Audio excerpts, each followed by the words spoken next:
November 24, 1971. In America, a Northwest Orient Airlines flight took off from Portland. This is a small, 30-minute flight to Seattle City nearby. Not many passengers were on this flight. It was carrying only 36 passengers and 6 crew members. But these passengers were unaware that a hijacker was present on this flight. A man named D.B. Cooper.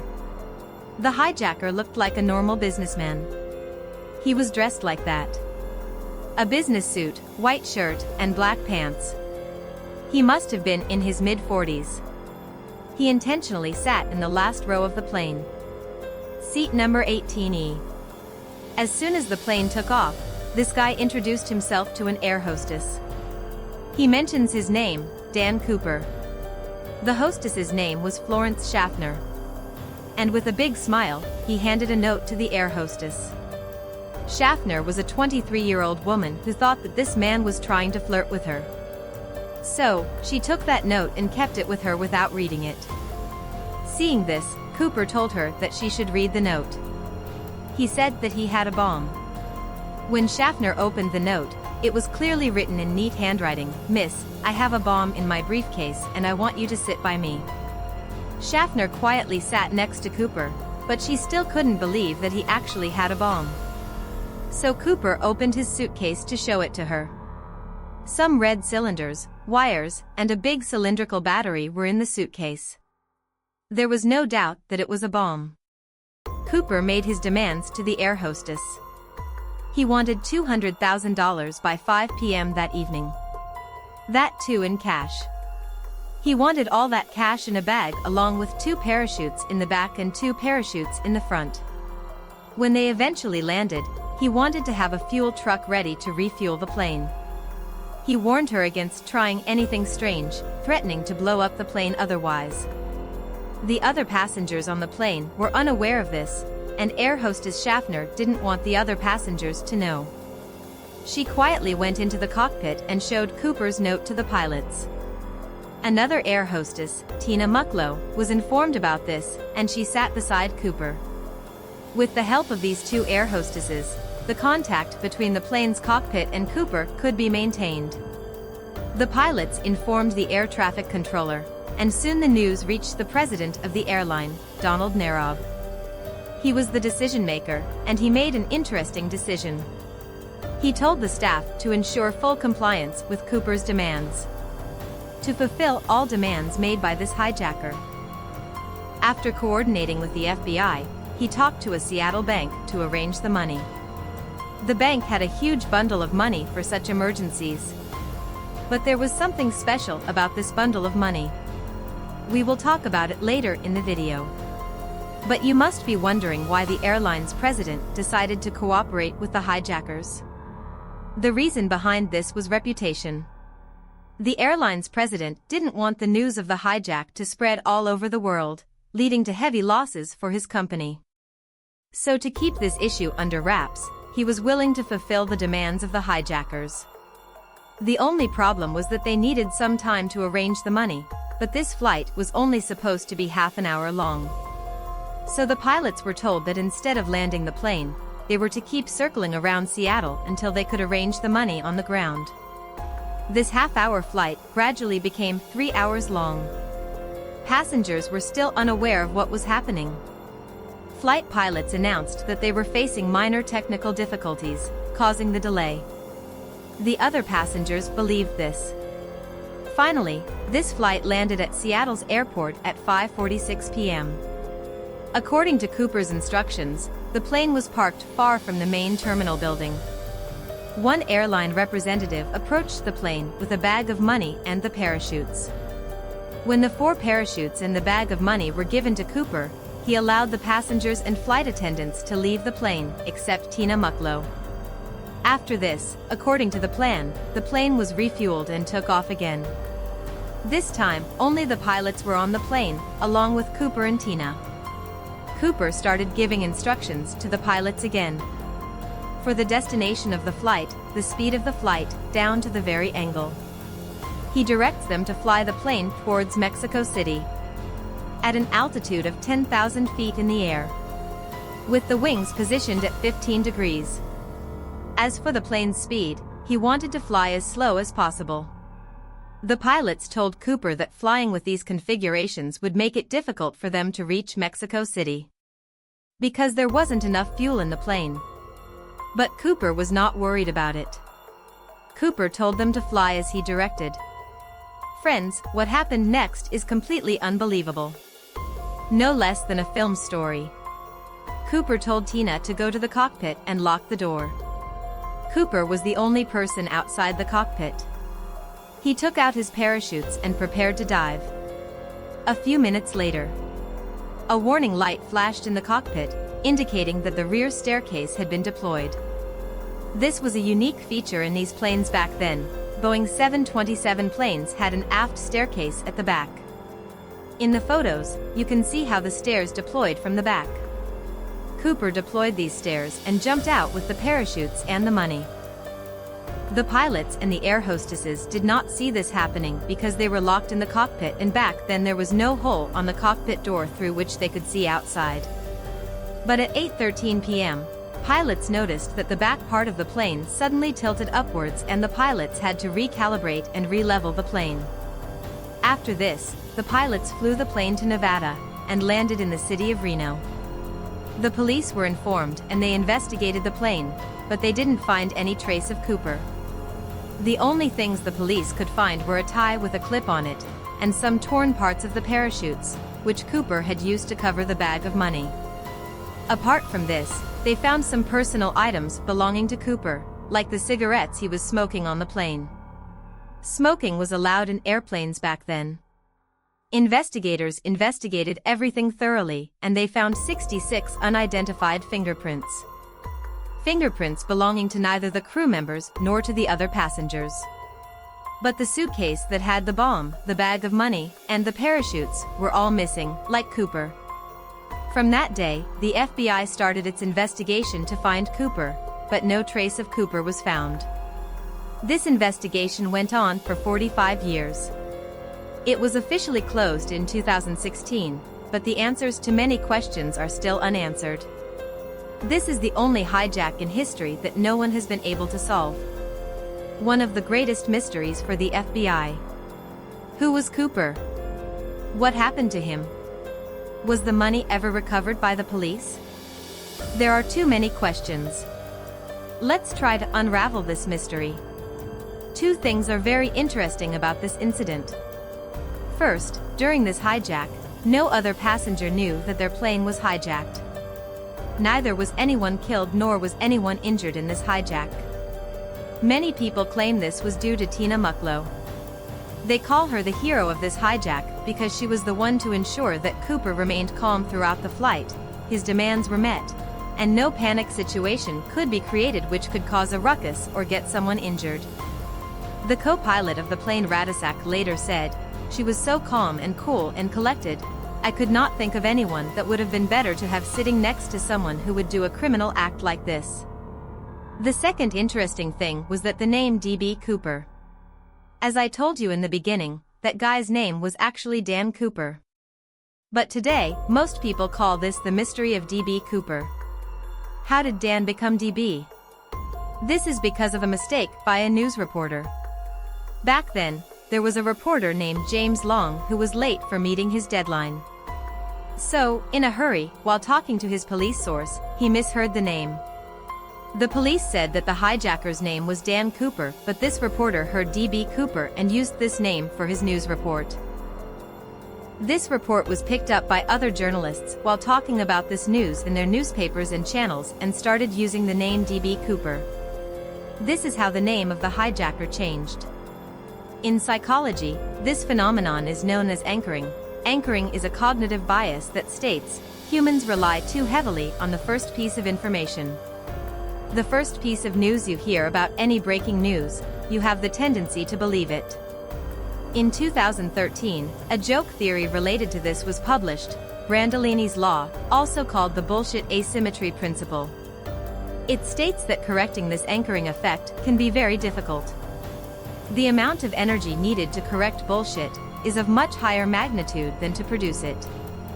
In broad terms, spreading lies is relatively easier, but having people believe the truth to correct that lie is much more difficult. But in case of Cooper, it wasn't a huge mistake. Only the name was wrong. Anyway, a hijacker shouldn't be expected to use his real name. FBI's initial investigations showed that when Cooper jumped out of the plane, Cooper had strapped the cash around him. The cash weighed around 10 kilos. Cooper used 2 parachutes to jump, one strapped in front and one behind. The police had an idea of the area in which Cooper jumped. He jumped in the southwest area of Washington state. There were pine forests, lakes, and canyons in the area. Bears lived there. So, in the beginning, the investigators said that there was no chance of Cooper surviving. Jumping from a height of 10,000 feet and in pitch darkness. It was completely dark at 8 in the night. Second, the clothes that Cooper was wearing were not at all suitable for jumping. Jumping in pants and shirt when it was raining outside. With heavy, black clouds in the sky, at the height of 5,000 feet. It means that Cooper could not see anything while falling. On top of that, the wind speed was important too. It was estimated that when Cooper jumped, he had to be traveling at the speed of 320 kilometers per hour. The United States Parachute Association believed that there was another problem on top of all this, the cold water. In November, the temperature in this American region is very low. If Cooper had fallen into a lake, it would have been almost impossible to escape from there. In such cold water, hypothermia would have set in within a few minutes. And on top of that, the weight strapped on Cooper would have made it more difficult to swim. But despite all these, some such reasons surfaced later, which force us to think that perhaps Cooper survived this jump. Now, since the FBI started assuming that Cooper could be alive, their next task was to search the place where he had jumped. Actually, the police had started searching those jungles the day after the hijack. The police were looking for a body, a torn piece of the parachutes, or a $20 bill. At the beginning of the video, I told you that the money given to Cooper was special. The special thing was that there were $20 bills. 10,000 notes of $20, $200,000 in total. And the serial numbers of these notes were noted down by the bank. The FBI spread the list of serial numbers throughout the country. From banks to casinos, everyone was told to inform the FBI if they got the notes of those serial numbers. But it was becoming more and more difficult for the investigators to find Cooper because where could the search area be drawn? There were many variables. What was the wind speed while the plane was flying? How dark was it? What was the exact location of the plane when Cooper jumped? After jumping, at what height did Cooper deploy his parachutes? And in which directions could the parachutes have gone? The investigators' best estimate was that it would have landed somewhere near Lake Merwin in Washington state. The FBI ran a practical experiment. If we fly the same aircraft with the same configurations and push out a 91-kilogram sled through the stairs, based on where the sled landed, we can get a better idea of the area where Cooper could have landed. Due to this, door-to-door searches were conducted in this area. The local farmhouses. The police used to knock on every door to investigate and ask people. Petrol boats were running on Lake Merwin and Lake Yale. One company used their submarine for the search. 200 feet under Lake Merwin, they continued to look for him. They wanted to find either the money, a piece of the parachute, or a body, but they couldn't find anything.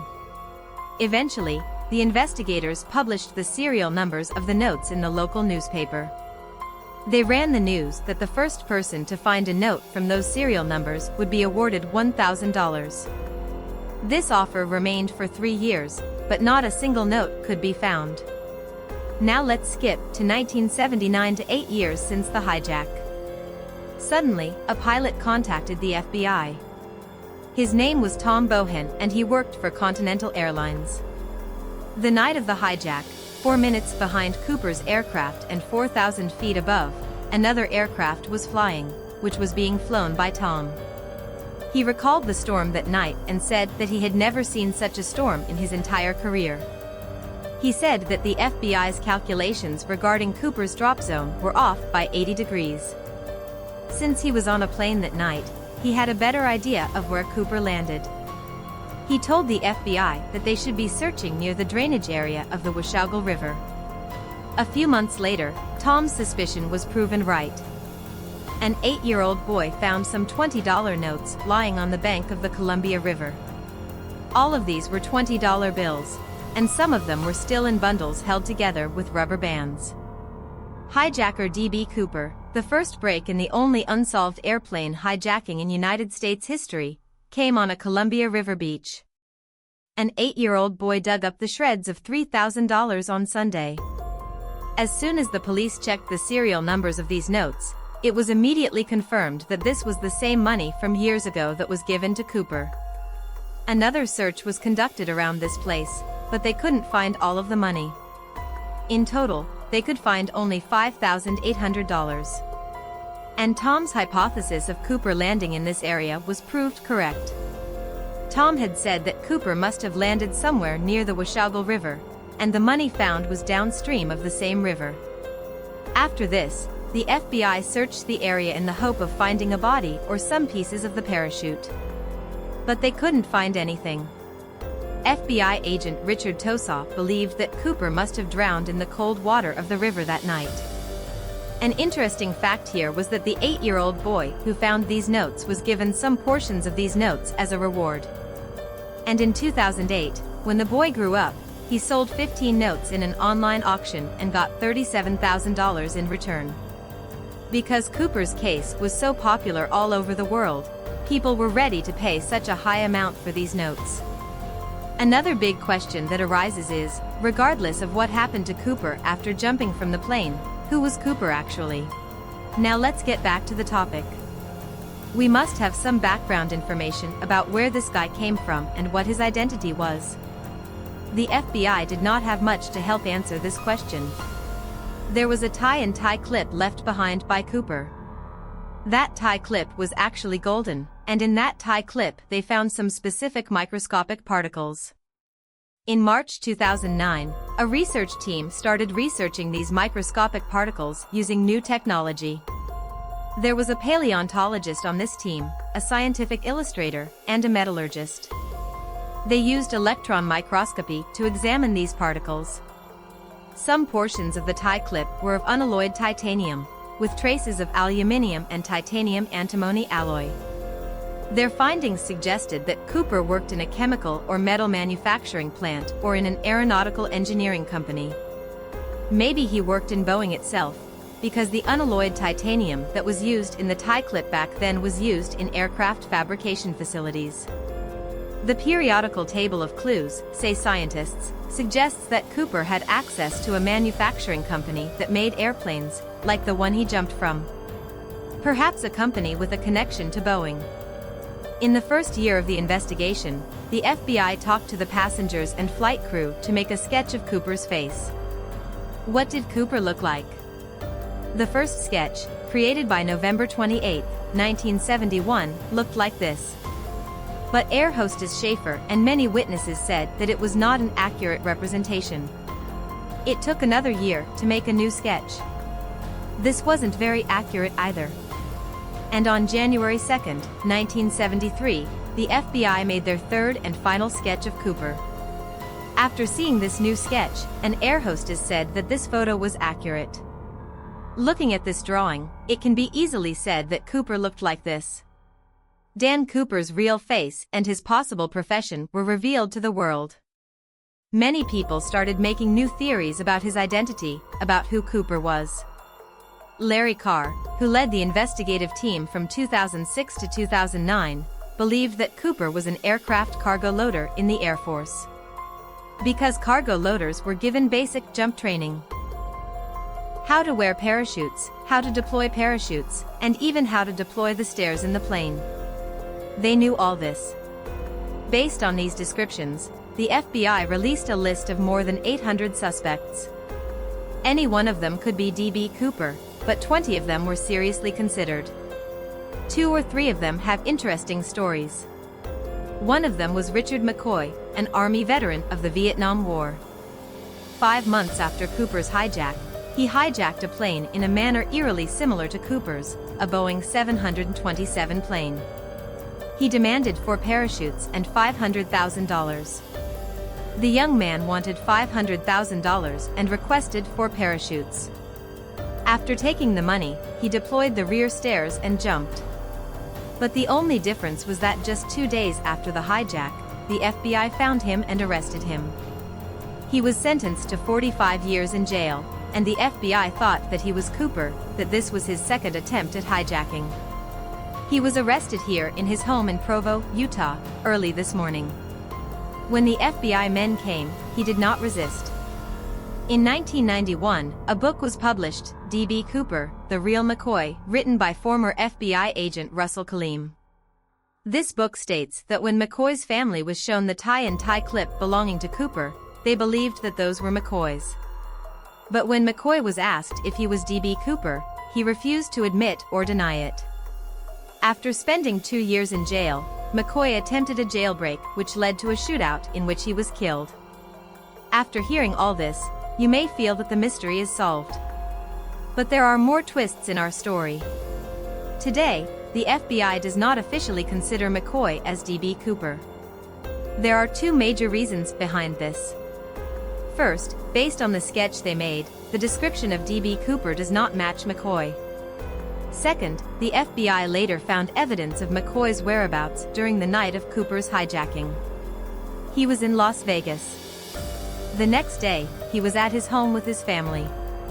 Since there is evidence of this, it is clear that McCoy cannot be D.B. Cooper.